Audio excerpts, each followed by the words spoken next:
Mais j'ai défilé auparavant pour des créateurs de mode adapté et je me suis rendu compte que dans la vie de tous les jours, je ne m'habillerais pas comme ça. C'était pas mon style. La plupart des personnes en situation de handicap, au niveau vestimentaire, elles ont vraiment du mal. Et du coup, on les voit souvent en jogging, souvent dans des tenues soit médicalisées, enfin des choses qui sortent un petit peu de l'ordinaire. Et beaucoup ont envie de s'habiller comme Monsieur Tout-le-Monde. On est en train de développer un label qui s'appelle le Bien Apporté.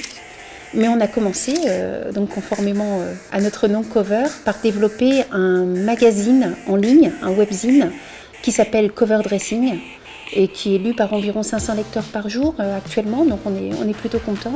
C'est un magazine en ligne dans lequel on s'attache à présenter une autre image, d'autres perceptions du handicap dans la société, à travers des photographies, mais aussi à travers des éditos, des articles de société. Communiquer autour de la mode, c'est quelque chose de primordial, de très important aujourd'hui que le regard change.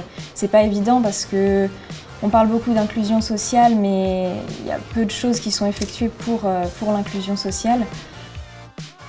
En fait, nous, on ne vend pas de produits. Ce que l'on vend, c'est un service. On identifie les pièces de bien apporter qui sont au cœur du prêt-à-porter des collections généralistes, en fait. Donc, on identifie les pièces les plus ergonomiques, les plus faciles à enfiler, les plus confortables, qui respectent les sensibilités cutanées, qui se ferment et s'ouvrent facilement. Enfin, on a toute une liste de critères dans notre cahier des charges qui est devenu assez riche maintenant et encore plus riche grâce à cette collaboration avec Adeline, notre ergothérapeute.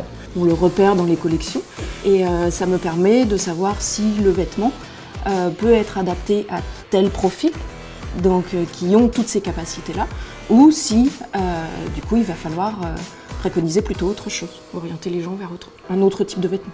Le label Bien Apporté, c'est un petit peu notre balisage. On repère les pièces qui peuvent correspondre et qui vont faciliter les choses pour que justement le shopping ne soit plus un handicap lui-même aussi.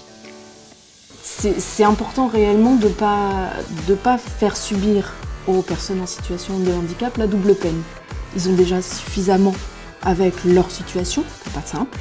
Si en plus il faut en rajouter en disant « Ah bah non, là vous êtes différent, vous pouvez pas vous habiller comme tout le monde non plus », du coup c'est un peu double peine quand même.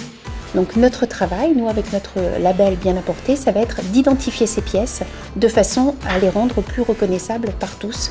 La mode permet aussi de changer le regard des personnes, voilà, voir quelqu'un de bien habillé, même s'il est en situation de handicap, il s'inclura plus facilement à la société. Puisqu'on est bien dans sa peau quand on est bien habillé. Enfin, quelque chose qui permet de répondre à un besoin réel et à un besoin concret. On arrive, on est là et action.